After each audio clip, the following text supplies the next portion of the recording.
Morning నుంచి చాలా ప్రాముఖ్యమైన సంగతులు మనం వింటా వస్తున్నాం. ఈ చివరి సెషన్‌లో వివాహ సిద్ధపాటులో సవాళ్ళు మరియు పరిష్కారం అన్న టాపిక్ మనం ఇప్పుడు చూద్దాం. మానవాళికి దేవుడు ఇచ్చిన అనేక బహుమతుల్లో ఒక ప్రాముఖ్యమైన బహుమతి మన కాంటెక్స్ట్ ప్రకారం ఏంటంటే వివాహం. మీకు ఆల్రెడీ షీట్స్ ఇచ్చారు. నేను షీట్స్ మీరు రాసుకోండి, లేకపోతే తర్వాతన రాసుకోండి. నేను చెప్పే మాటలు అయితే ప్రాముఖ్యంగా వినండి. దేవుడు మనుష్యులను చేసిన తర్వాత ఆయన ప్రారంభించిన ఒక వ్యవస్థ, ఒక ప్రాముఖ్యమైన వ్యవస్థ ఏంటంటే వివాహం. ఇది కేవలం సామాజిక పరమైన వ్యవస్థ కాదు, కానీ సంఘం పట్ల క్రీస్తు ప్రేమను ప్రతిబింబించేలా రూపొందించబడ్డ పవిత్రమైన ఒడంబడిక.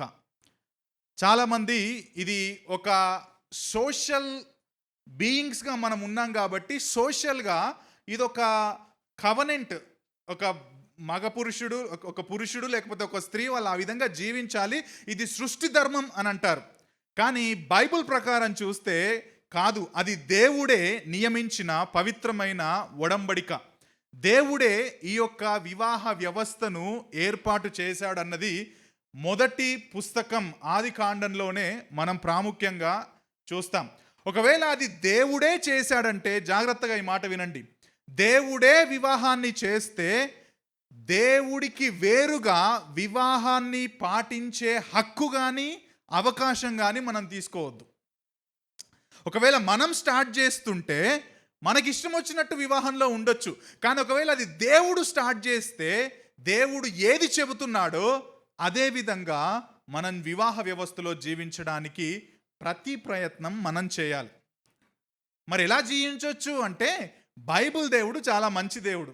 ఆయన నియమించడమే కాదు, దానికి పరిష్కారంగా నియమాలను కూడా ఆయన పవిత్ర గ్రంథమైన బైబిల్లో మనందరికీ చాలా చక్కగా ఆ ప్రణాళికను ఆయన ఇచ్చినట్టుగా మనం చూస్తాం. దేవుడే వివాహాన్ని నియమించాడు. దేవుడే వివాహానికి సంబంధించిన నియమాలను కూడా తన గ్రంథంలో ఆయన పెట్టాడు. కాబట్టి ఆ బైబిల్ పట్టుకున్న దేవుని పిల్లలుగా ఇప్పుడు మన బాధ్యత ఏంటంటే ఆయన ఏం చెప్పాడో దాన్ని పాటిస్తూ కొనసాగడమే. భారతదేశం లాంటి విభిన్న సంస్కృతులు గల దేశంలో ఉన్న మనకున్న ఒక పెద్ద సమస్య ఏంటంటే ఒకవైపు సంస్కృతి, ఆచారాలు, సాంప్రదాయాలు, ఇంకొక వైపు బైబిల్. ఈ రెండిటి మధ్యలో యవనస్తులుగా వివాహం దగ్గరికి రాగానే చాలా ప్రెషర్ గుండా, ఒత్తిడి గుండా మనం వెళ్తూ ఉంటాం. ఒకవైపు సంస్కృతి సాంప్రదాయాలు, ఇంకొక వైపు తల్లిదండ్రుల ఒత్తిడి, ఇంకొక వైపు వాక్యం పట్టుకున్నాం, దేవుణ్ణి తెలుసుకున్నాం. వీటన్నింటినీ ఏ విధంగా కలుపుకుంటూ మనం వివాహాల్లోకి ఎంటర్ అవ్వాలన్న ప్రెషర్లో చాలామంది యంగ్ పీపుల్ ఎస్పెషల్లీ ఈ రోజుల్లో ఉన్నారని నా యొక్క స్టడీలో నాకు అర్థమైంది. కాబట్టి ఈరోజు ఇప్పటిదాకా మనం విన్నాం అసలు వివాహం అంటే ఏంటి, వివాహం చేసుకోవడానికి ముందు ఏ విధంగా సిద్ధపడాలి, వాక్యానుసారమైన పురుషత్వం అంటే ఏంటి, స్త్రీత్వం అంటే ఏంటి, ఏ విధంగా మన బాడీని, మైండ్ని సిద్ధం చేసుకోవాలి, ఏ విధంగా మన ఫైనాన్సెస్ని సిద్ధం చేసుకోవాలి, అసలు ట్రెడిషనల్ అండర్స్టాండింగ్ ఏంటి, బిబ్లికల్ అండర్స్టాండింగ్ ఏంటి, ఇవన్నీ మనం విన్నాం. కానీ ప్రాక్టికల్గా ఇక వివాహం మనం చేసుకోవాలన్న సమయం వచ్చినప్పుడు మనం ఎదుర్కొనే సవాళ్ళను ఏ విధంగా మనం పరిష్కరించుకోవాలనేది దేవుని వాక్య జ్ఞానం ద్వారా నేర్చుకుందాం. వీటన్నింటికి కంప్లీట్ సొల్యూషన్స్ 1, 2, 3, 4, 5 అని బైబిల్లో రాయబడలేదు. అందుకే ఒక రచయిత ఈ విధంగా అంటాడు, బైబిల్ని 2 రకాలుగా అర్థం చేసుకోవాలి. ఒకటి, when there is a clear command in the Bible, just obey it. నువ్వు పరిశుద్ధంగా ఉండాలి అంతే, నువ్వు పరిశుద్ధంగా ఉండాలి, ఒబే చేయాలి అంతే. నువ్వు సువార్త చెప్పాలి అంతే, just obey it when there is a clear command. But when there is no clear command, use the wisdom of God. అప్పుడు ఏం చేయాలంటే దేవుడు బైబిల్ మొత్తంలో ఇచ్చిన జ్ఞానాన్ని అనుసరించి మనం నిర్ణయాలు తీసుకోవాలి. కాబట్టి ఇప్పుడు నేను చెప్పే సవాళ్లకు పరిష్కారాలు బైబిల్లో ప్రతిదానికి ఉండకపోయినా దానికి సంబంధించిన wisdom is there in the Bible. మనం జాగ్రత్తగా వెతికితే అది ఉంటుంది. కాబట్టి ఆ విజ్డమ్ ద్వారా ఈ సమస్యలకు పరిష్కారాలు ఏంటో మనం తెలుసుకునే ప్రయత్నం చేద్దాం. దానికి ముందు ఒక వచనాన్ని నేను మీకు చూపించే ప్రయత్నం చేస్తాను. Book of Luke, the gospel of Luke, లూకా సువార్త 14వ అధ్యాయం 26, 27 వచనాలు. లూకా సువార్త 14, 26, 27. ఏమనుంది తెలుసా అండి? చూడండి జాగ్రత్తగా. ఎవడైనను నా యొద్దకు వచ్చి తన తండ్రిని, తల్లిని, భార్యను, పిల్లలను, అన్నదమ్ములను, అక్క చెల్లెండ్రను, తన ప్రాణమును సహా ద్వేషించకుంటే వాడు నా శిష్యుడు కానేరడు. మరియు ఎవడైనను తన సిలువను మోసుకుని నన్ను వెంబడింపని యెడల వాడు నా శిష్యుడు కానేరడు. డియర్ బ్రదర్స్ అండ్ సిస్టర్స్, క్రిస్టియన్స్గా ఉండడం అంటే ఏంటో తెలుసా? క్రాస్ని మోసుకుంటూ క్రైస్ట్ని వెంబడించడం, అంతే. క్రైస్ట్ని వెంబడించకుండా, క్రైస్ట్ చెప్పే మాటలను పాటించకుండా ఐఎమ్ ఎ క్రిస్టియన్ అని అడిగే హక్కు నీకు లేదు. అంత ధైర్యం కూడా మనం చేయొద్దు. When you don't follow Jesus Christ by carrying the cross, and many people are doing that. చాలామంది చేస్తున్నారు అట్లా. కానీ శిష్యత్వము ఈక్వల్ టు క్రిస్టియానిటీ అని క్రీస్తు ఇక్కడ చెప్తున్నాడు. ఎవరైనా తన ప్రాణమును సహా ద్వేషించకుంటే నా శిష్యుడు కానేరడు, సిలువను మోసుకుని నన్ను వెంబడింపని యెడల నా శిష్యుడు కానేరడు. ఇక్కడ జీసస్ క్రైస్టు ఇంకా మీరు నన్ను నమ్ముకుంటే తల్లిదండ్రులను పక్కన పెట్టేయండి, అక్క తమ్ములను, అన్న చెల్లెలను పట్టించుకోకండి, వాళ్ళను ద్వేషించండి అని చెప్పట్లేడు. ద పాయింట్ ఏంటంటే, when you want to follow me, నువ్వు నన్ను వెంబడించాలనుకుంటే I should be the first priority. నేను మొదటి ప్రాధాన్యత ఉండాల్సిందే. నీవు నన్ను వెంబడించడానికి వీళ్ళెవరు అడ్డొచ్చినా సరే వాళ్ళను అధిగమించి నువ్వు నన్ను వెంబడించు. కానీ నన్ను పక్కన పెట్టి వాళ్ళను నువ్వు వెంబడించకు అన్న పాయింట్ చెప్పడానికి అక్కడ జీసస్ క్రైస్ట్ ఆ రాడికల్ స్టేట్మెంట్ చేస్తున్నాడు. అది క్యాజువల్ స్టేట్మెంట్ కాదు. If you want to follow me, నువ్వు క్రైస్తవుడిగా జీవించాలనుకుంటే your first priority is me, Jesus. అది ఏ విధంగా పాటించగలం మనం? ఏ విధంగా జీసస్ని ఫాలో చేయగలం అంటే, when we obey the word of Jesus. ఆయన మనకు చెప్పిన మాటలను క్రైస్తవులుగా వ్యక్తిగతంగా మనం పాటించినప్పుడు మనం ఏం చేస్తున్నామంటే ఆయనను వెంబడిస్తున్నాం. సో నా క్వశ్చన్ ఏంటంటే, are you a follower of Lord Jesus Christ biblically? నీవు ఇక్కడ కూర్చున్న నీవు ఆ విధంగా క్రీస్తును వెంబడిస్తున్న క్రైస్తవుడివా కాదా? అది ప్రాముఖ్యమైన ప్రశ్న. ఒకవేళ అది కాదనుకో, మీరు పొద్దుటి నుంచి విన్నదంతా మీకు అనవసరం, ఇప్పుడు నేను చెప్పేది కూడా మీకు అనవసరం, waste. The first thing is, are you a true follower of Lord Jesus Christ or not? యేసు క్రీస్తును మొదటి ప్రాధాన్యత కలిగిన వ్యక్తిగా నీ పాప క్షమాపణ కోసం ఒప్పుకొని ఆయన మాటలను అనుసరిస్తూ నడవడానికి కమిట్ చేసుకున్న బిబ్లికల్ క్రిస్టియన్వా కాదా? You are not a Christian just because you are born in a Christian family. నువ్వు ఒక క్రైస్తవ కుటుంబంలో పుట్టినంత మాత్రాన క్రైస్తవుడవు కాదు. బైబుల్ పట్టుకున్నంత మాత్రాన కాదు. ప్రార్థన చేసినంత మాత్రాన కాదు. సండే సంఘానికి వెళ్తున్నంత మాత్రాన కాదు. నువ్వు సంఘానికి డబ్బులు ఇస్తున్నంత మాత్రాన కూడా కాదు. If you really love the lord Jesus Christ biblically and follow, ఆయనను వెంబడిస్తే, ఆయన ఆజ్ఞలను పాటిస్తేనే నువ్వు నిజమైన క్రైస్తవుడవు. అప్పుడు మాత్రమే మేము ఉదయం నుంచి మొత్తుకుంటున్న విషయాలు మీకు అప్లికబుల్ అవుతాయి. కాబట్టి ఇంకా ఎవరైనా రక్షించబడకపోతే మీ ప్రైమరీ, ఈ మాట వినండి, మీ ప్రైమరీ గోల్ మ్యారేజ్ కాదు. Nothing will happen if you don't marry. ఏం కాదు జీవితంలో. ఇంకా అసలు వివాహం చేసుకోని వారు ధన్యులు. నేను అంటున్నా కదా, ధన్యులు మీరు చేసుకోవద్దు అనుకుంటే మాత్రం. Your primary goal is not marriage, my dear brothers and sisters. Your primary goal should be knowing Christ. యేసు క్రీస్తును తెలుసుకోవడమే మీ ప్రధానమైన ఉద్దేశం కావాలి. కాబట్టి అది ముందు మీరు ఎగ్జామిన్ చేసుకోండి. సరే, మీరు యేసు ప్రభుని అంగీకరించారు, పెరుగుతున్నారు, ఇప్పుడు మీకు వివాహం చేసుకునే సమయం వచ్చింది.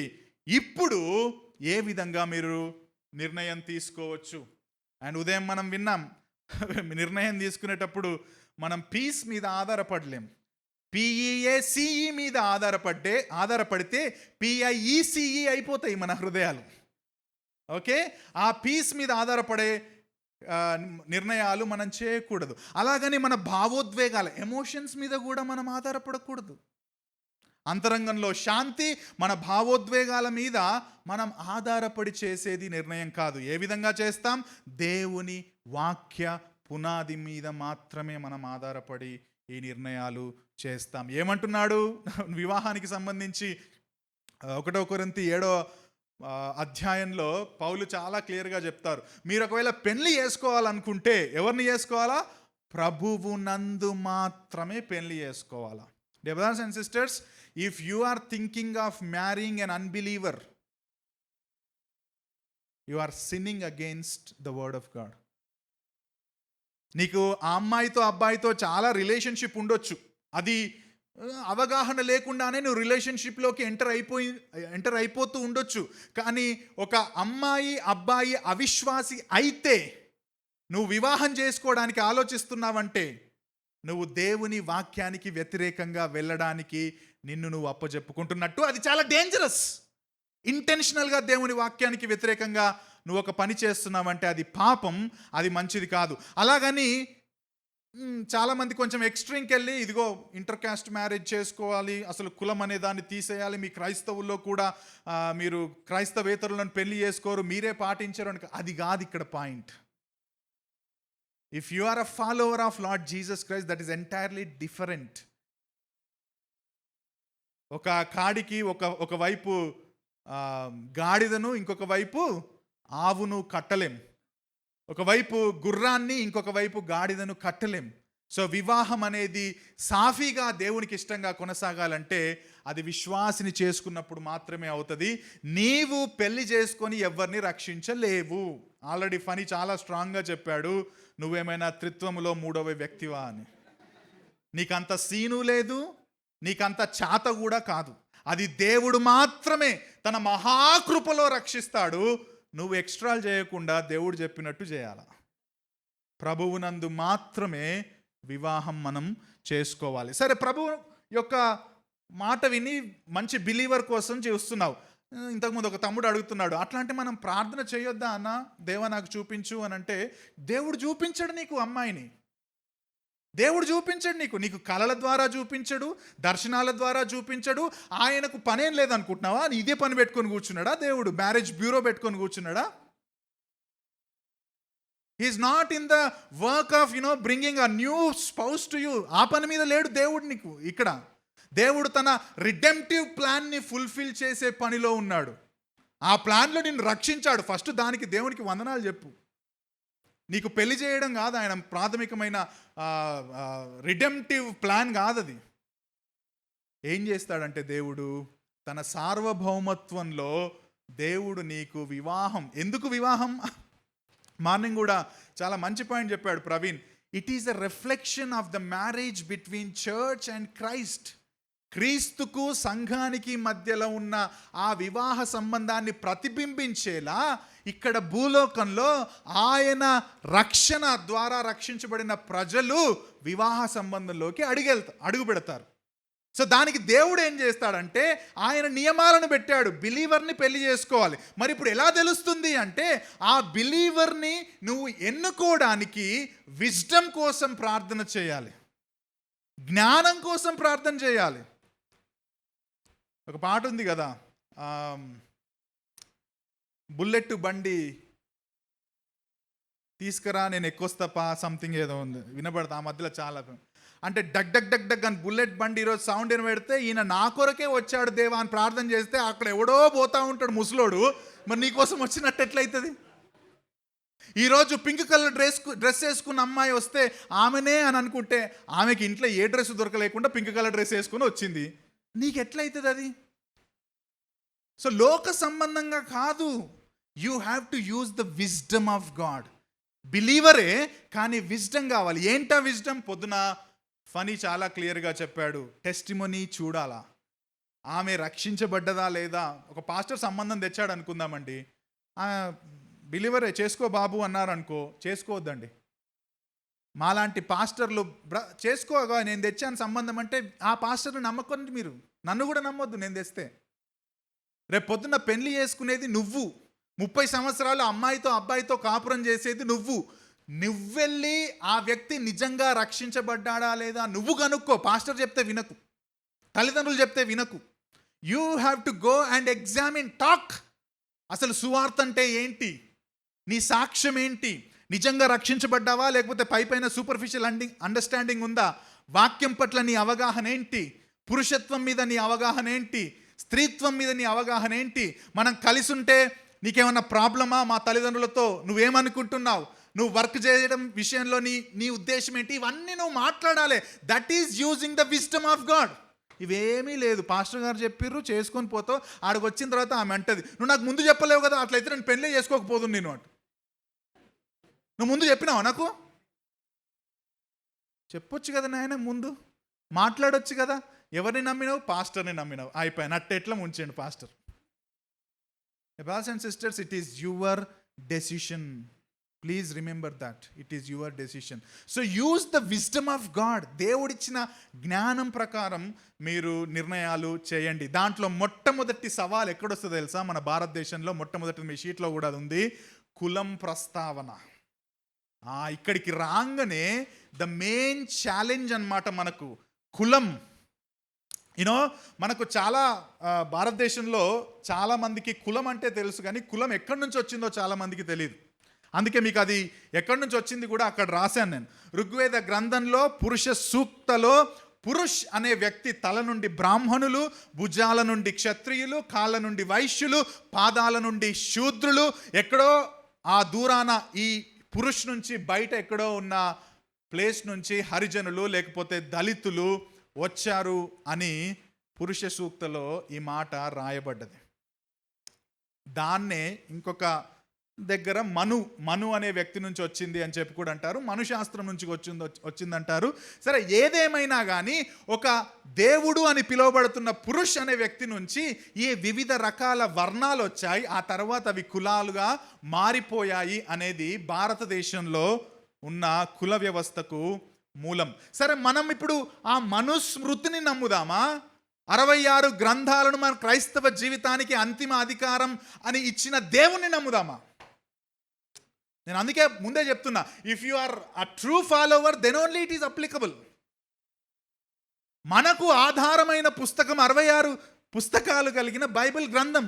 సో మనుస్మృతిని నమ్మి ఆ కుల వ్యవస్థను పాటించి వివాహంలో నిర్ణయాలు తీసుకుందామా, లేకపోతే దేవుడు ఏం చెప్పాడో 66 పుస్తకాల్లో దాన్ని బట్టి మనం వివాహానికి సంబంధించి నిర్ణయాలు తీసుకుందామా అన్నది మనం ప్రాముఖ్యంగా డెసిషన్ చేయాలి. 2 తిమోతి 3:16 పొద్దుటి నుంచి ఆ వాక్యాన్ని మాటికి చెబుతా ఉన్నాం. దైవజనుడు సన్నద్ధుడై ప్రతి సత్కార్యమునకు పూర్ణముగా సిద్ధపడి ఉండినట్లు దైవావేశం వలన కలిగిన ప్రతిలేఖనం ఉపదేశించడానికి, ఖండించడానికి, తప్పుదిద్దడానికి, నీతి యందు శిక్ష చేయడానికి. అంటే ఈ 4 ఆస్పెక్ట్స్ కవర్స్ ఎంటైర్ లైఫ్. నీ మొత్తం క్రైస్తవ జీవితాన్ని కవర్ చేస్తాయన్నమాట. ఇన్ అదర్ వర్డ్స్ ఏం చెప్తున్నాడంటే పౌలు తిమోతికి, నీ చేతిలో ఉన్న, మన చేతుల్లో ఉన్న 66 పుస్తకాలు కలిగిన బైబిల్ గ్రంథం మన క్రైస్తవ జీవితానికి అంతిమ అధికారం కలిగినది, చాలినది. దాని ప్రకారమే మనం నిర్ణయాలు తీసుకోవాలి. ఇప్పుడు చెప్పండి, రెడ్డిలో పుట్టావు, కమ్మ, చౌదరి, నాయుడు, వైశ్య, మాల, మాదిగ, ఈ కులాల్లో పుడుతూ అదే కులం నుంచి అమ్మాయి అబ్బాయి పెళ్లి చేసుకోవాలనేది ఏంటో తెలుసా అండి? దరిద్రం, చండాలం. ఎందుకో తెలుసా? నువ్వు దేవుని మాటలను పక్కన పెట్టి లోక సంబంధమైన, వ్యర్థమైన, మానవునికి విలువను ఇవ్వని వ్యవస్థను నువ్వు వివాహంలో చేస్తున్నట్టు. మానవుడికి విలువ ఇవ్వలేదు. పైనున్న వాళ్ళు అధికమైన విలువ కలిగిన వాళ్ళు, కిందున్న వాళ్ళు శూద్రులు, వాళ్ళకు అసలు విలువ లేదు. వీళ్ళందరూ వాళ్లకు సేవ చేయాలని మానవుల్లో వివిధమైన వర్గాలను తీసుకొచ్చిన చెత్త వ్యవస్థను ఇప్పుడు మనం యేసుక్రీస్తు రక్షకుడిని అంగీకరించి, అసలు యూదుడని గ్రీసు దేశస్థుడని భేదం లేదు, పురుషుడని స్త్రీ అని భేదం లేదు, మీరందరూ క్రీస్తులో ఒకటి అని అందరినీ ఐక్యపరిచిన దేవుణ్ణి నమ్ముకున్న మనం పాటించడం ఎంత దరిద్రం అది, ఎంత చండాలం అది. ఎక్కడ ఉండదు ఈ ప్రాబ్లం? ఎక్కడికి వస్తుంది తెలుసా? మ్యారేజ్ చేసుకునేటప్పుడే వస్తుంది. అప్పటిదాకా మాత్రం ఏమనం మనం. కానీ మ్యారేజ్ దగ్గరికి రాగానే మాత్రం మన పేరెంట్స్ ఏం చెప్తారంటే, నువ్వు ఈ క్రైస్తవుడు అయితే ఒప్పుకున్నాం కదరా, కనీసం మన క్యాస్ట్ అమ్మాయిని చూసుకోరాదు. నువ్వు సంఘానికి పోతే ఒప్పుకున్నాం కదరా, కనీసం మన క్యాస్ట్ అబ్బాయిని చూసుకుంటే చేసుకోరాదు. ఇప్పుడు ఏమైంది మన దగ్గర ప్రెజర్, ఓకే వీళ్ళు అట్లీస్ట్ క్రిస్టియానిటీకి నన్ను యాక్సెప్ట్ చేశారు కాబట్టి ఓకే, ఇక మా వాళ్ళను సంతోష పెట్టాలని మనం మ్యాట్రిమోనీలో వేస్తాం. ఇక బీసీ బి పక్కన వైశ్య, ఎస్సీ పక్కన మాల, మాదిగా, సేమ్ క్యాస్ట్. ఏ బ్రదర్స్ అండ్ సిస్టర్స్, అది చేయడం వల్ల మనం ఎంత ఘోరమైన వర్ణ వ్యవస్థను పాటిస్తున్నామో మనకు అర్థం కావట్లేదు. And by the way, we are not Christians if we please anyone. వాళ్ళ ఫాదర్ కావచ్చు, మదర్ కావచ్చు. అందుకే అన్నాను ఆ మాట, నేను అందుకే చూపించాను. ప్రభువును వెంబడించు. ప్రభువును వెంబడించడానికి ఒకవేళ నీ అక్క చెల్లెళ్ళు, అన్నదమ్ములు, తల్లిదండ్రులు అయినా వాళ్ళను పక్కన పెట్టి నన్ను వెంబడించు. నీ తల్లిదండ్రులను సంతోష పెట్టడానికి నీకు ఇష్టమైన కులంలో నువ్వు పెళ్లి చేసుకుంటున్నావంటే నువ్వు దేవుణ్ణి పక్కన పెట్టి నీ తల్లిదండ్రులను సంతోష పెడుతున్నావని అర్థం. దిస్ ఈజ్ అ స్ట్రగుల్, చాలా మందికి ఉన్న స్ట్రగుల్. కానీ నా పాయింట్ ఏంటంటే, you are a Christian not to please your parents. నీ ప్రాథమికమైన కాలింగ్ ఏంటో తెలుసా? You are saved so that you can please God. నిన్ను దేవుడు నరకం నుండి రక్షించింది ఆయనను మహిమపరచడానికి కానీ నీ తల్లిదండ్రులను సంతోషపరచడానికి కాదు. దేవునికి లేని కుల, మత, భాష, ప్రాంత తారతమ్యాలు మనకు ఉండకూడదండి. మనిషికి విలువ ఆ మనిషి ఎక్కడ నుండి వచ్చాడో అనే దాని మీద కాదు, కానీ ఆ మనిషిని చేసిన దేవుని నుండే వస్తుందని బైబిల్ గ్రంథం చెబుతా ఉంటే, నువ్వేమో ఎక్కడి నుండి వచ్చిందని చెప్పిన ఆ అన్య మత గ్రంథాలను పాటించడం ఎంత దుర్మార్గం, ఎంత పాపం ఒక్కసారి మనం ఆలోచించాలి. మీకు ఇంకో స్ట్రాంగ్ వర్డ్ చెప్తాను. మీరు ఒకవేళ కుల పిచ్చిని, ఒకవేళ మీరు కుల గజ్జిని మీ వివాహ నిర్ణయాల్లో మీరు పాటిస్తున్నారంటే క్రీస్తు శిలువ కార్యాన్ని నిర్లక్ష్యం చేస్తున్నారని అర్థం. ఎఫెసీ పత్రికలో పౌలు చాలా స్ట్రాంగ్గా అంటాడు, యూదులకు అన్యులకు మధ్య ఉన్న ఆ అడ్డుగోడను శిలువ చేత ఆయన అడ్డంగా పడగొట్టాడు. సేమ్ క్యాస్ట్ సిస్టమ్ ఒక రకంగా. యూదులంట అన్యులను అంటరాని వారిగా చూసేవాళ్ళంట. The same thing. ఆయన అంటున్నాడు, మీ ఇద్దరి మధ్యలో ఆ అడ్డుగోడు ఉంది బాబు, దాన్ని యేసుక్రీస్తు తన శిలువ ద్వారా అడ్డంగా పడగొట్టాడు. పడగొట్టి ఇప్పుడు మిమ్మల్ని ఇద్దరిని ఒక్క సంఘముగా, ఒక్క ఆలయంగా కడుతున్నాడు. మీరిద్దరు క్రీస్తులో ఒకటే అని అక్కడ పౌలు చెబుతా ఉంటే, ఆ గజ్జిని, ఆ పిచ్చిని మనం పాటిస్తున్నామంటే ఆ క్రీస్తు శిలువ కార్యాన్ని మనం నిర్లక్ష్యం చేస్తున్నట్టు. ఒక రకంగా నువ్వు చనిపోయావా యేసు ప్రభు, మాకు సంబంధం లేదు, మేము పాటిస్తాం ఇది అంతే. We don't care about your atonement on the cross.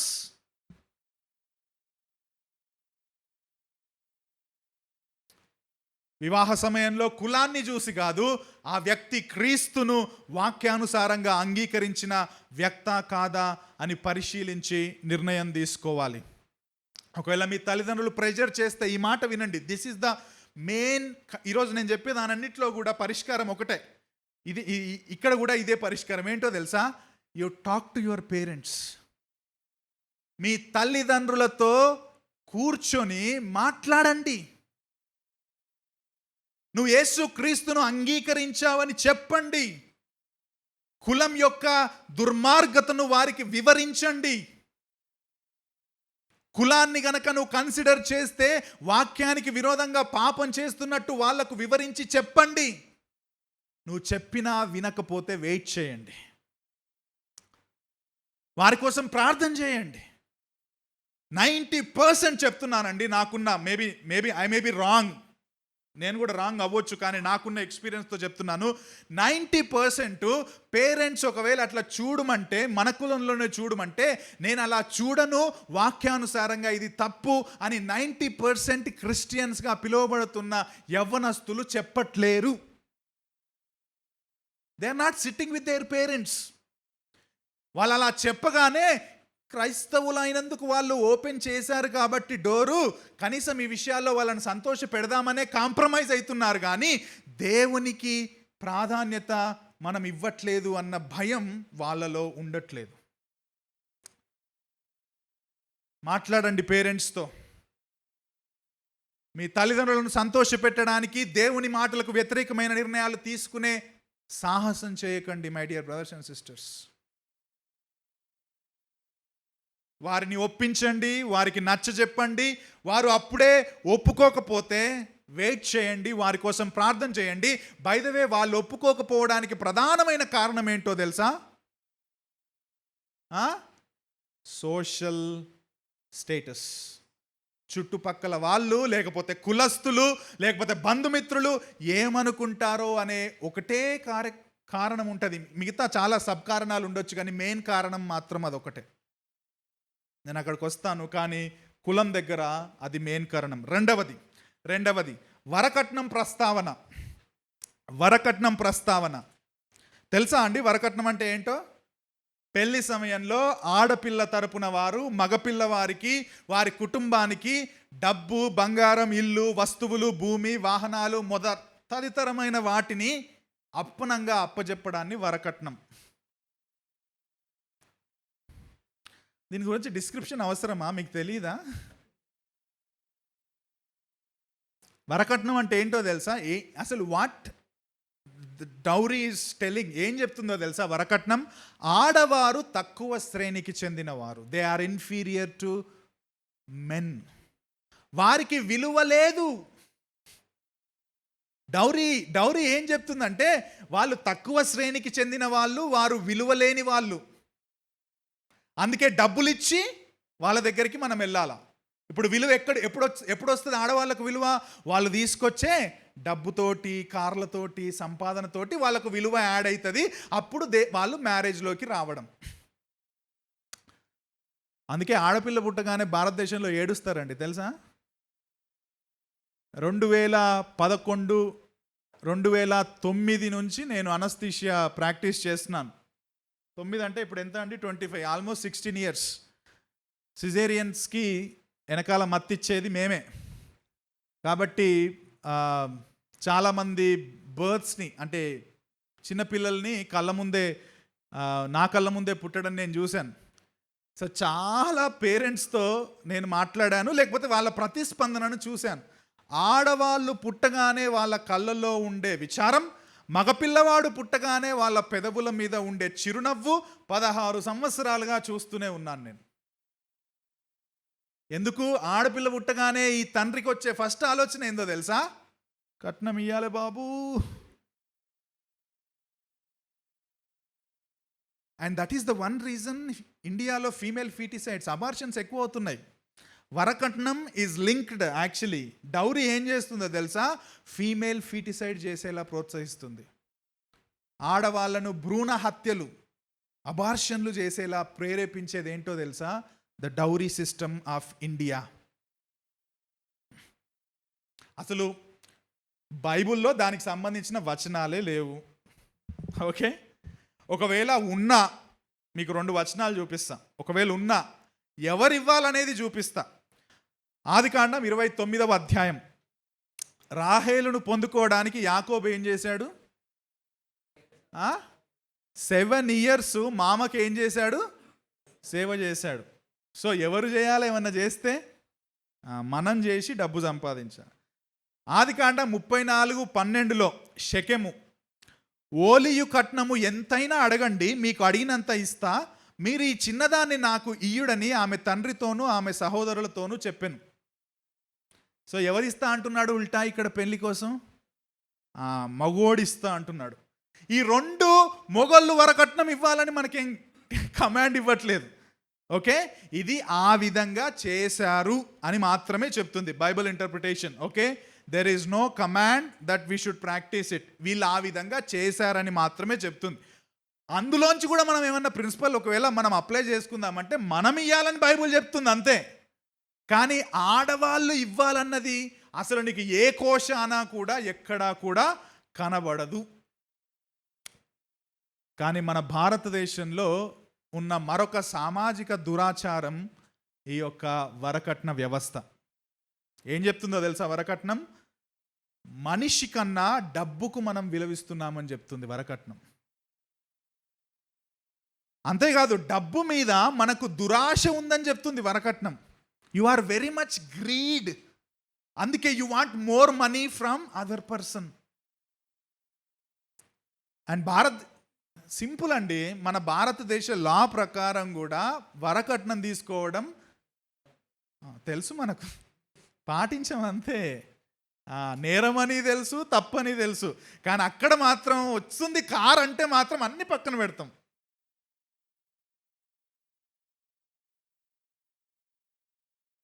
అరే ఇతరులు పాటిస్తుర్రా లేదా అది మ్యాటర్ కాదు ఇక్కడ.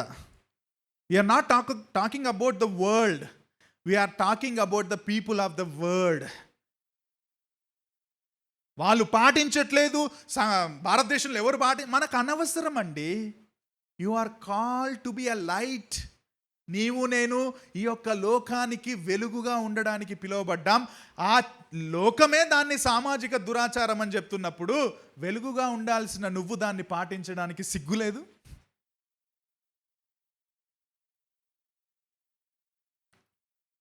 అసలు ఎందుకు ఇవ్వాలండి? బై ద వే నా క్వశ్చన్ ఏంటంటే, ఎందుకు ఇవ్వాలి అసలు?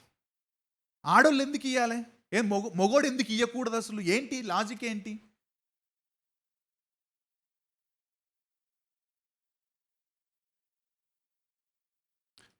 If you are a young person, ఈ మాట వినండి జాగ్రత్తగా. అమ్మాయి తెచ్చే డబ్బుల మీద ఆశపడి మ్యారేజ్ చేసుకుంటున్నావంటే నీ అంత పిరికోడు ఇవ్వలేడు, నీకు పౌరుషం లేదు అంతే. నువ్వు మొగోడివైతే, I'm very sorry to say that, but అన్నివ్వండి, మనకు అట్లా చెప్తే కానీ రాదేమో భారత్. మొగోడివైతే ఆడవాళ్ళు తెచ్చే కట్నం మీద ఆధారపడి పెళ్లి చేసుకోకు.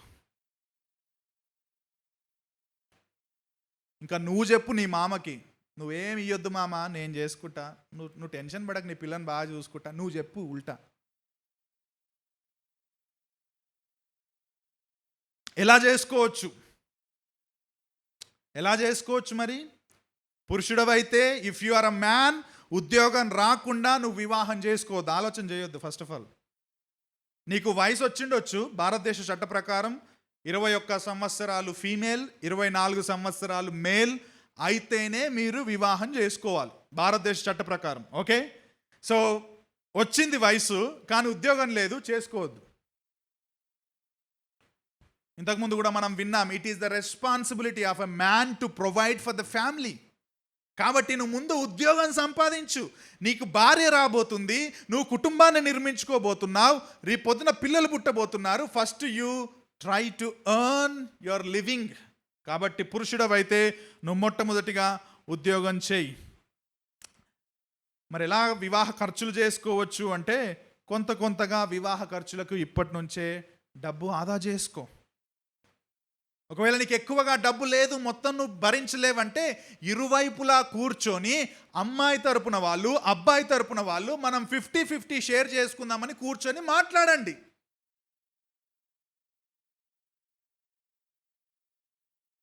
అంతేగాని ఆశపడొద్దు, డిమాండ్ చేయొద్దు. ఒకవేళ అమ్మాయి తరపున వాళ్ళు స్వచ్ఛందంగా నా కూతురికి నేను ఇది పెడదాం అనుకుంటున్నాను అని అంటే పర్వాలేదు, పెట్టనియండి, కానీ ఇలా కావాలి, అప్పటిలోపు కావాలి, ఇంత కాదు అంత కావాలి, ఈ దిక్కుమాలిన డిమాండ్లు పెట్టొద్దు. నేను చాలా వివాహాల్లో కూర్చున్నా, వివాహాలు కాదు, వివాహ మాటలు, డిస్కషన్, చర్చల్లో కూర్చున్నా. ఫస్టే చెప్తా నేను, ఇక్కడ బిజినెస్ చేయొద్దండి దయచేసి. This is not a business discussion and we are not buying any product. We are talking about people who are created in the image of God. Value ఇద్దాం. ఒకవేళ మీరు స్వచ్ఛందంగా ఇవ్వాలనుకుంటే పెట్టండి, ఇరువైపుల ఖర్చులు మాట్లాడుకోవాలంటే మాట్లాడుకోండి, అంతేగాని అవి మాత్రం మాట్లాడొద్దు అని చెప్తాను. మీకు ఇంకా డీటెయిల్డ్గా దాని మీద కావాలంటే పుస్తకం రాశాను, అక్కడ ఉంది, తీసుకొని ఇంకా డీటెయిల్గా వరకట్నం గురించి కూడా చదవండి. ఒకవేళ మీ తల్లిదండ్రులు ఆ విధంగా గనక ప్రెషరైజ్ చేస్తే కూర్చొని మాట్లాడండి వాళ్ళతోటి. వాళ్ళు వినకపోతే వెయిట్ చేయండి, వాళ్ళకు నచ్చ చెప్పండి, వాళ్ళను ప్రాధేయపడండి, వాళ్ళ కాళ్ళ మీద పడండి. కానీ దేవునికి వ్యతిరేకమైన నిర్ణయాలు మాత్రం తీసుకోకండి. వరకట్నం, సామాజిక దురాచారం లోకానికి వెలుగుగా ఉన్న వాళ్ళు కూడదు. మూడవది, వివాహ నిర్ణయంలో తల్లిదండ్రుల పాత్ర. ఇది చాలా చాలా ప్రాముఖ్యమైనది. వివాహ నిర్ణయంలో తల్లిదండ్రుల పాత్ర. ఎఫెసీలకు రాసిన పత్రిక 6వ అధ్యాయం 1-2 వచనాలు. ఎఫెసీలకు రాసిన పత్రిక 6వ అధ్యాయం 1-2 వచనాలు. పిల్లలారా అంటే బచ్చగాలు కాదు అక్కడ పిల్లలారా అంటే, ఓకే. అక్కడ వాడిన పదానికి గ్రీక్లో పెద్దవాళ్ళు కూడా, తల్లిదండ్రులు ఉన్న పెద్దవాళ్ళు కూడా అని, ఓకే. సో పిల్లలారా అంటే మనం కూడా, తల్లిదండ్రులు ఉంటే మనం కూడా. ప్రభువునందు మీ తల్లిదండ్రులకు విధేయులై యుండుడి, ఇది ధర్మమే, నీకు మేలు కలుగునట్లు నీ తండ్రిని తల్లిని సన్మానించుము. మంచిదే ఈ ఆజ్ఞ. కానీ ఈ ఆజ్ఞ ఎంతవరకు మనం పాటించవచ్చు?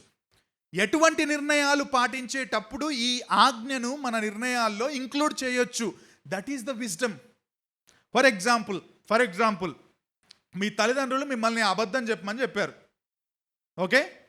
చెప్పొచ్చా? ఎందుకు? పాపం, okay. So you use the wisdom of God. So విధేయులై ఉండుమన్నాడు, కానీ దేవుని వాక్యాన్ని దాటి కాదు. అందుకే ఆ మాట పౌలు ఇంటెన్షనల్గా రాశాడు, ప్రభువు నందు. So you obey your parents with in the boundary of the word of God. దేవుడు నియమించిన బౌండరీలోనే నువ్వు ప్రభువు నందు వారికి విధేయులై ఉండాలి, కానీ వాటిని దాటి నువ్వు తల్లిదండ్రులకు విధేయులై ఉండాల్సిన అవసరం లేదు. ఇప్పుడు ఈ మాట వినండి. మీరు వివాహం చేసుకోవడానికి సిద్ధంగా ఉన్నారంటే, మీకు వివాహ వయసు దాటిందంటే, ఇంతకుముందు చెప్పాను కదా 21 and 24, మీరు చేసుకోవాల్సిన మొట్టమొదటి అవగాహన ఏంటంటే, వాక్యానుసారంగా వివాహ నిర్ణయం తీసుకోవడానికి అంతిమ అధికారం దేవుడు ఎవరికిచ్చాడు? క్వశ్చన్ అర్థమైందా? మీకు వివాహ వయసు దాటింది, వివాహానికి మీరు సిద్ధంగా ఉన్నారు. మీరు ఇప్పుడు వేసుకోవాల్సిన ప్రశ్న ఏంటంటే, ఆ వివాహ నిర్ణయం తీసుకోవడానికి వాక్యానుసారంగా దేవుడు అంతిమ అధికారం ఎవరికిచ్చాడు? That is the question we have to ask ourselves. Most of the times ఏం చేస్తాను తెలుసా, క్రిస్టియన్ యంగ్ పీపుల్ ఈ నిర్ణయాన్ని వ్యక్తిగతంగా తీసుకోకుండా తల్లిదండ్రులకు అప్పచెప్తున్నారు. And that is the most dangerous, disastrous thing. జీవితంలో 2 ప్రాముఖ్యమైన నిర్ణయాలండి. మొట్టమొదటిది, నీవెవరో, నీ డెస్టినీ ఏంటో నిర్ణయించే దేవుణ్ణి తెలుసుకోవడం. యేసుక్రీస్తు ప్రభువును అంగీకరించడం the best decision in your life, in my life. అంతకు మించి వేరే కొత్త పెద్ద డెసిషన్ ఇంకేం లేదండి. ద బెస్ట్ డెసిషన్ ఏంటంటే బిలీవింగ్ ఇన్ జీసస్, ఓకేనా? And second best decision in the life ఏంటో తెలుసా అండి? Choosing your life partner. నీ జీవిత భాగస్వామిని నీవు ఎన్నుకోవడం. నీ పేరెంట్స్ ఎన్నుకోవడం కాదు, నీ పాస్టర్ ఎన్నుకోవడం కాదు, నీ రిలేటివ్స్ ఎన్నుకోవడం కాదు. నీవు ఎన్నుకోవడం the second most important decision of your life. తల్లిదండ్రులను గౌరవించాలి, కానీ ప్రభువుకు వేరుగా కాదు, ప్రభువు నందు. రేపు పొద్దున పెళ్లి చేసుకోబోయేది నీవు, 20-30 సంవత్సరాలు కలిసి కాపురం చేసేది నీవు, క్రీస్తుకు సంఘానికి మధ్య రిఫ్లెక్షన్గా వైవాహిక జీవితాన్ని ప్రతిబింబించేది మీరు, ప్రోక్రియేషన్ చేసేది మీరు, ఫిల్ చేసేది మీరు చేసే వైవాహిక జీవిత ప్రయాణంలో తీసుకోవాల్సిన నిర్ణయం అంతిమంగా మీది. And don't give it to your parents. మీ తల్లిదండ్రులకు ఇవ్వకండి ఆ నిర్ణయాన్ని. తల్లిదండ్రులకు ఇవ్వద్దు అంటే నేను వాళ్ళని రెస్పెక్ట్ చేయొద్దు అంటలేదు. ఒకవేళ మీ తల్లిదండ్రులు వాక్య విరుద్ధంగా ఉన్న కొన్ని విషయాలను తీసుకొని మీ మీద ప్రెజరైజ్ చేసి నిర్ణయం తీసుకునేలా ప్రేరేపిస్తే నో చెప్పడానికి సిద్ధంగా ఉండండి అంటున్నాను నేను. ఫర్ ఎగ్జాంపుల్, ఆ అమ్మాయి చూడ్డానికి చాలా బాగుందిరా, పెళ్లి చేసుకో. ఆ అబ్బాయి ఆ ఇంట్లో ఒక్కడే కొడుకు, వెనకాల మస్తుంది భూమి, అదంతా నీకే వస్తుందిరా, పెళ్లి చేసుకో. ఇవి గనక మనం పాటిస్తూ ఒకవేళ తల్లిదండ్రులకు విధేయత మనం చూపుతున్నామంటే మనం ఏం చేస్తున్నామంటే మన నిర్ణయాన్ని వాళ్ళకు అప్పచెప్తున్నామని. ఆ కుటుంబానికి నువ్వు వెళ్తే బాగుపడతావు, మన కులం కాదు కాబట్టి ఆ అమ్మాయి వద్దు, ఆ అబ్బాయి వద్దు, ఇటువంటి కారణాలు కనుక మీ తల్లిదండ్రులు చెప్తే వాక్య అవగాహన ఉన్న మీరు వారికి లోబడుతున్నారనుకోండి, మీరు లోక సంబంధమైన వ్యవస్థలకు లోబడమే అవుతుంది. అండ్ కొంతమంది తల్లిదండ్రులు ఏమంటారు తెలుసా, ఇక్కడికి రాగానే మీరు చిన్నపిల్లలు, మీకేం తెలియదు, మేము చూస్తాం కదా. అవునా, చిన్నపిల్లలా? 24 సంవత్సరాలు వచ్చిన వాళ్ళు, 21 సంవత్సరాలు వచ్చిన వాళ్ళు చిన్నపిల్లలా? కాదు. మరి ఎలా వాళ్ళని ఎలా డీల్ చేయాలంటే సేమ్ అండి, గో టాక్ టు దెమ్. మీరు పెద్దవాళ్ళని వాళ్ళకి చెప్పండి. మీ మీ మీ లాజిక్ ఏంటో వాళ్ళకు వివరించండి. అమ్మ, నువ్వు అందం చూడమంటున్నావు, కానీ బైబిల్లో గుణం చూడమంటుంది. గుణం ఇంపార్టెంట్ అమ్మా, గుణం ఇంపార్టెంట్ డాడీ. రేపు పొద్దున నేను కదా తనతో కాపురం చేసేది. ఆ పైని చూస్తున్నావు కదా బయట ఎట్లుందో, అది కాదు కదా నాన్న అని చెప్పి వాళ్ళకి ఎక్స్ప్లెయిన్ చేయండి. ద ప్రాబ్లం ఏంటో తెలుసా, రెండు, ఒకటి బిలీవింగ్ ఫ్యామిలీ, ఇంకొకటి అన్బిలీవింగ్ ఫ్యామిలీ. బిలీవర్స్ ఫ్యామిలీలో కూడా సరైన అవగాహన లేని పేరెంట్స్ ఉన్నారు. వాళ్ళు సంఘానికి వెళ్తారు, వాళ్ళు సంఘంలో విరివిగా వాడబడతారు, కానీ మ్యారేజ్కి రాగానే సేమ్ ఇదే డైలాగ్ వస్తుంది. నా దాకా వచ్చేదాకా తెలియదు అని అంటారు చూడండి. అప్పటిదాకా పెద్ద పెద్ద ప్రసంగాలు, పెద్ద పెద్ద చర్చల్లో కూర్చుంటారు అదే పెద్దోళ్ళు. వాళ్ళ కూతురుకో కొడుకుకో వచ్చినప్పుడు మన కులం కాదు, మన స్టేటస్ కాదు చెప్పండి వాళ్ళకి. ఒకవేళ మీకు నిజంగా రక్షించబడిన అనుభవం ఉంటే, మీరు యేసుక్రీస్తును వెంబడిస్తున్న వారైతే, మీ relationship with Christ is the most important aspect of your life అయితే, కూర్చొని మాట్లాడండి, వాళ్ళకి ఒప్పించండి, ప్రాధేయపడండి, వారి కోసం ప్రార్థన చేయండి. కానీ వాళ్ళను సంతోషపెట్టడానికి మాత్రం వాళ్లకు నిర్ణయాలను అప్పచెప్పకండి. Please talk to them. నేను చెప్తున్నా కదండి, చాలామంది మాట్లాడరండి. మాట్లాడితే కొంతవరకు అవుతుందేమో అనిపిస్తుంది నాకు. అండ్ బై ద వే, ప్రార్థన చేయండి. దేవా, ఒప్పుకుంటలేరు దేవా, ప్లీజ్ వాళ్ళ మనసు మార్చు దేవా అని దేవుని దగ్గరికి వెళ్ళి గోజాడండి. ఈ మధ్యలో మ్యారేజ్ చేసుకున్న ఒక సిస్టర్, వాళ్ళ తండ్రి అన్బిలీవర్, ఇంకొక అబ్బాయి తాను మ్యారేజ్ చేసుకుందామని చాలా రోజుల నుంచి అనుకున్నారు.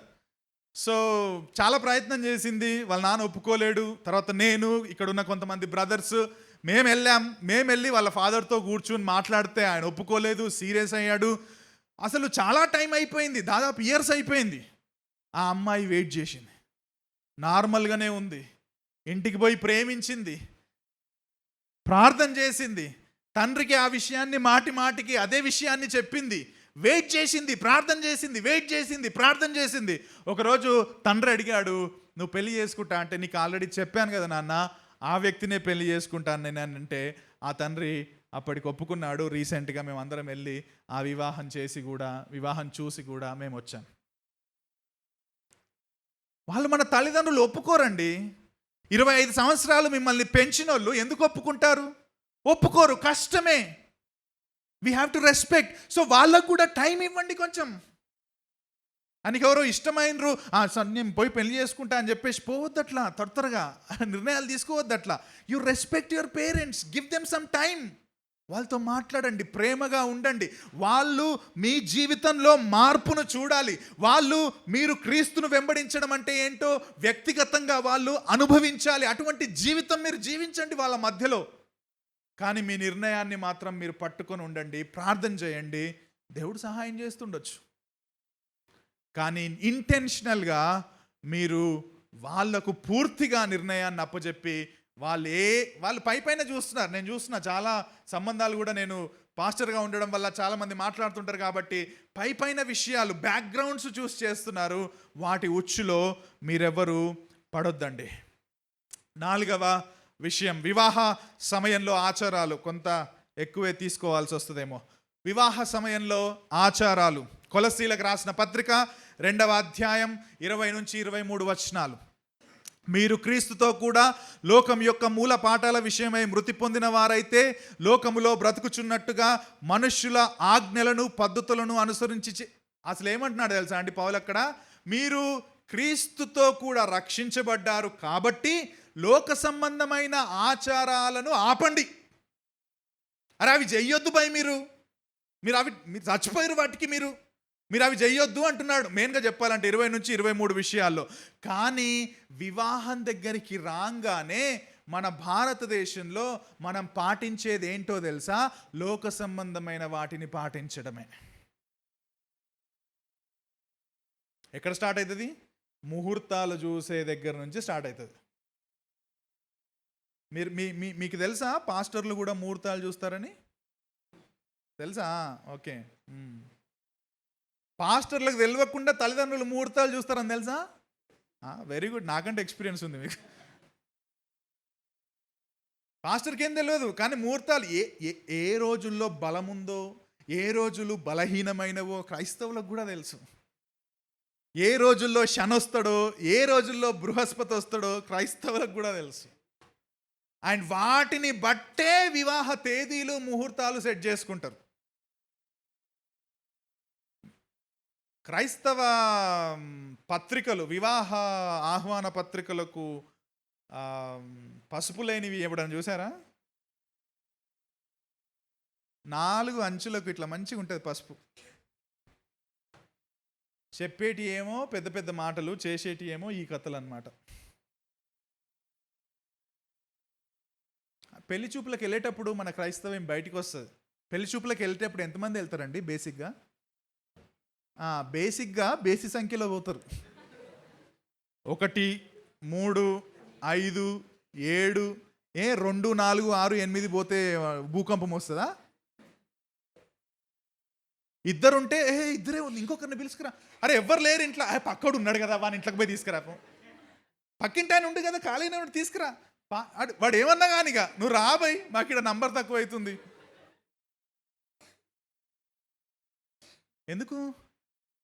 ఎందుకంటే హిందూ ధర్మశాస్త్రం ప్రకారం బేసి సంఖ్యల్లో ఉన్న నంబర్స్కి శక్తి ఎక్కువ. That is related to the position of the planets. మనం హారోస్కోప్స్ అంటాము.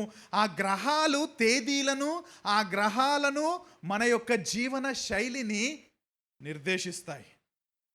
అవునా? దేవుడు ఆదికాండం 1వ అధ్యాయంలో అన్ని 7వ రోజు ఆదాము అవ్వలు అంటే మనుషులను చేయడం కోసం చేశాడు. Man is the ultimate pinnacle of creation. He created everything for human beings. అరే ఈయన కోసం ఇవన్నీ చేస్తే ఇప్పుడు మనం ఏమంటున్నామంటే ఇవన్నీ ఈయన యొక్క జీవన విధానాన్ని నిర్దేశిస్తాయి. సో ఇప్పుడు ఇవి మెయిన్గా అయిపోతాడు. మ్యాన్ కాదు, who was created in the image of God. ఎంత ఘోరం అది! మీకు అందుకే కింద మీ షీట్స్లో ఊరికే చెప్పట్లేదు, అవి ఆల్రెడీ దాని వెనకాల ఉన్న స్టోరీలు కూడా మీకు అన్ని రెఫరెన్సెస్ కూడా పెట్టాను.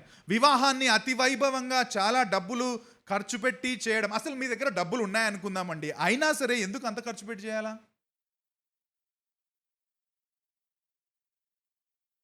అప్పు చేసి అసలు ఎందుకు చేయాలా? జాన్ పైపర్ లాగా మనం చేయలేమా అండి? చేయలేమా? ఆయన ఇంకా మీల్ కూడా లేదంట. అట్లీస్ట్ ఘోరం అది అసలు. అరే పెళ్ళికి పిలిచి ఇంత ముక్క పెట్టవారా నాయన అంటు. సరే నువ్వు ముక్క పెట్టకు, సమోసా పెట్టలేవా? చాయ్ ఇవ్వలేమా? మనది అది కాదు. We are following the standards of the world.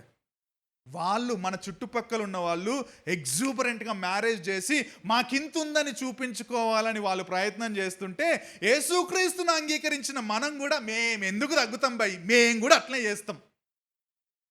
So we want to show to the world.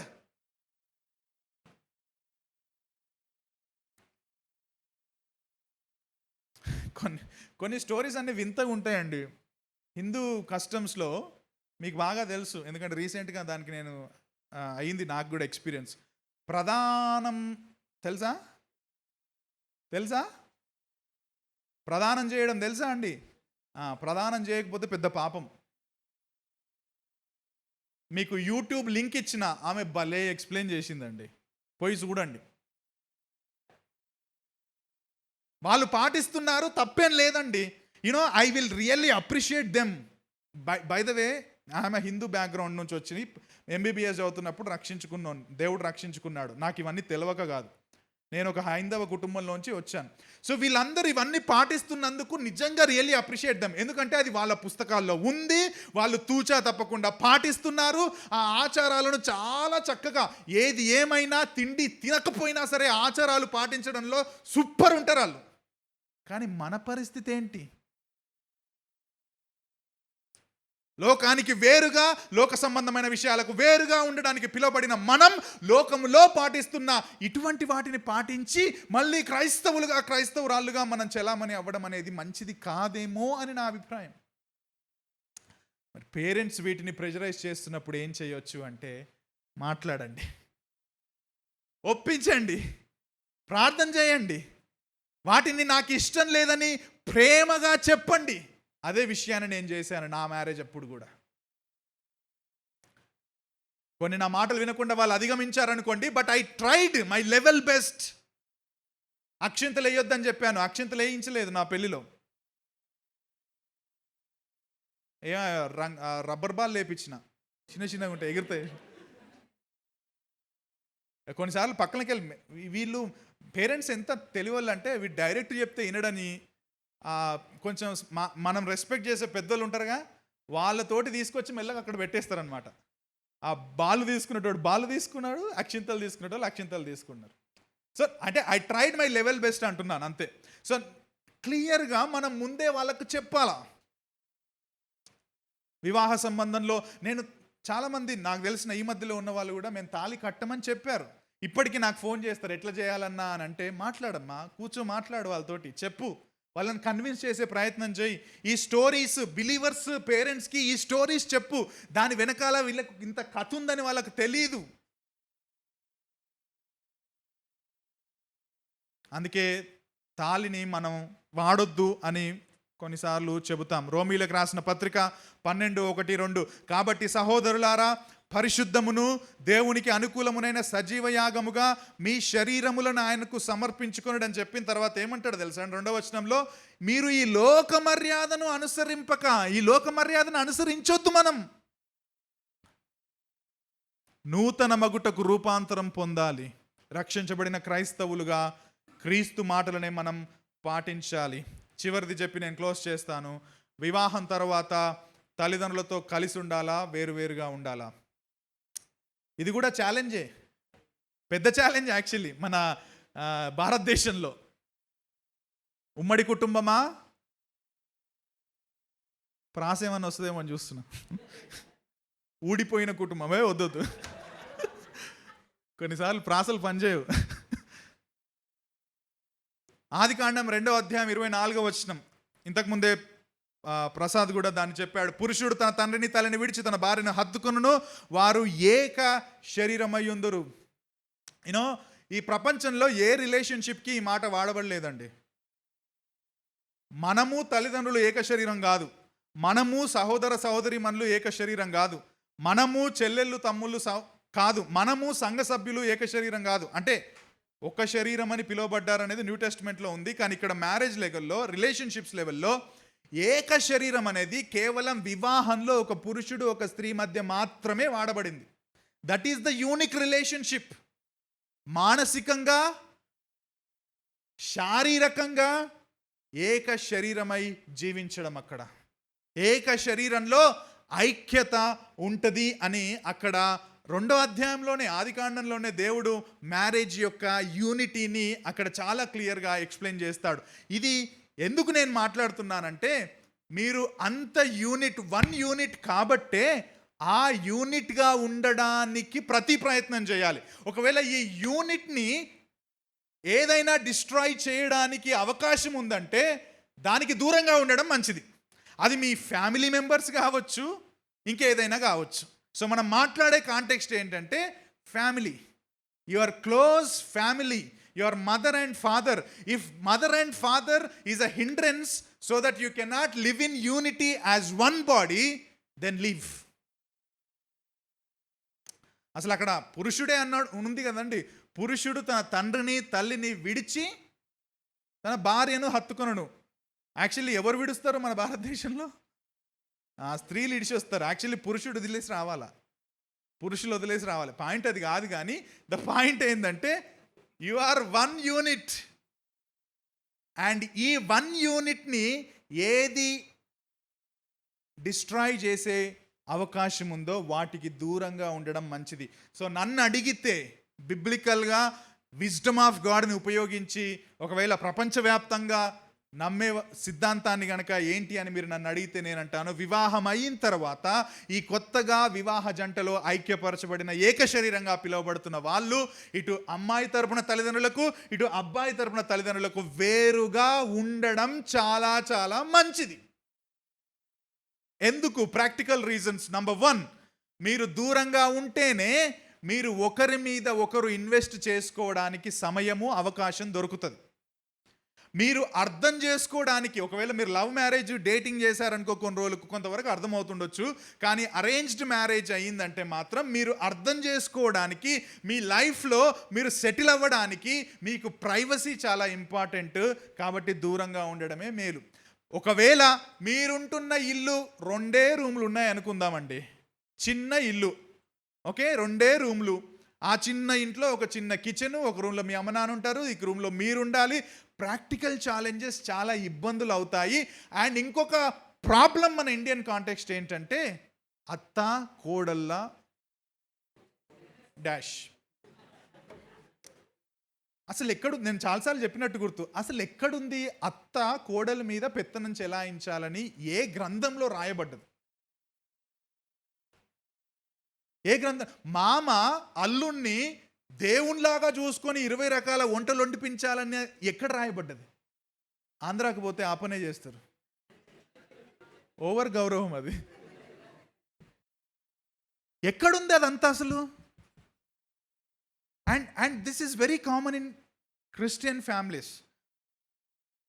నన్ను అడిగితే నేనేమంటా తెలుసా అండి, ఒక అత్త ఇంటికి వచ్చే కోడల్ని కోడలుగా చూడకూడదు, ఇంటికి వచ్చిన కూతురుగా చూడాలి. కానీ మన దరిద్రం, మనం ఆల్రెడీ బ్రెయిన్ వాష్ చేయబడ్డామండి. మన అత్తలు, ఇక్కడ కూర్చున్న మీరు కూడా రేపు పొద్దున అత్తలు అవుతారు కాబట్టి మీరు బ్రెయిన్ వాష్ చేయబడ్డారు మన కల్చర్ ద్వారా. ఏంటంటే నువ్వు అత్త, నువ్వు పైన ఉండాలి, కోడల్ని కిందనే పెట్టాలి, అంతే. That is very very wrong. Bible says love one another.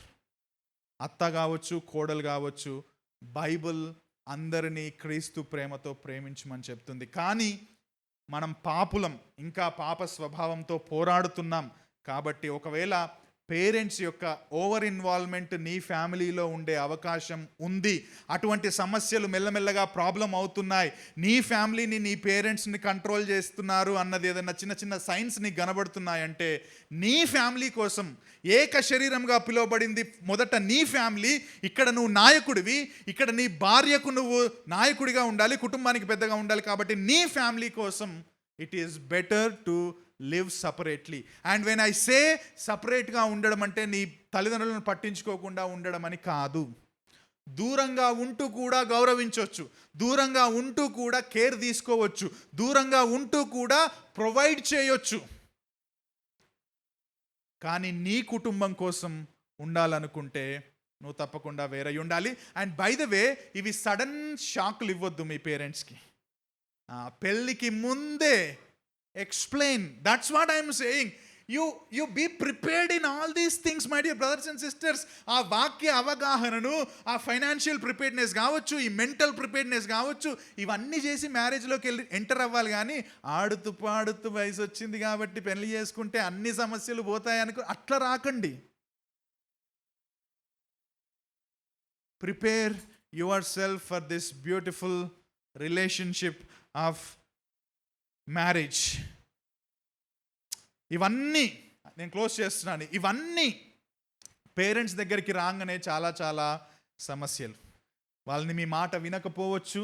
And వాళ్ళు ఇవన్నీ చేయడానికి కూడా ప్రధానమైన కారణం ఏంటంటే, చుట్టుపక్కల వాళ్ళు ఏమనుకుంటారో, మా కులం వాళ్ళు ఏమనుకుంటారో, మా బంధుమిత్రుల్లో నా పొజిషన్ ఏమైపోతుందో, నువ్వు ఇట్లా చేసినావు కదా, వాళ్ళు ఏమనుకుంటారో వీళ్ళు ఏమనుకుంటారో అనే ఆలోచనే ప్రాథమికంగా ఉంటుంది. So you talk to your parents. నీకు బంధుమిత్రులకు కావన్నా, నా సంతోషం కావన్నా, నువ్వు వాళ్ళ గురించి ఆలోచిస్తున్నావు నాన్న, నా గురించి ఆలోచించు. నేను కదా సంతోషంగా ఉండాల్సింది. మరి దేవుడు ఎక్కడున్నాడు నాన్న? నువ్వు బంధుమిత్రుల గురించి ఆలోచిస్తున్నావు. సో నువ్వు నమ్ముకున్న దేవుడు ఇవన్నీ చేయలేడా? దేవునికి నువ్వు స్థానం ఇవ్వట్లేదా నాన్న? మాట్లాడండి.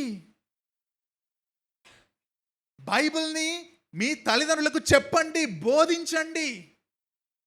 వాక్యం ఓపెన్ చేసి బైబిల్ ఇలా చెబుతుంది కదా, ఇప్పుడు ఈ బైబిల్కి వ్యతిరేకంగా నన్ను పాపం చేయమంటావా డాడీ అని అడగండి.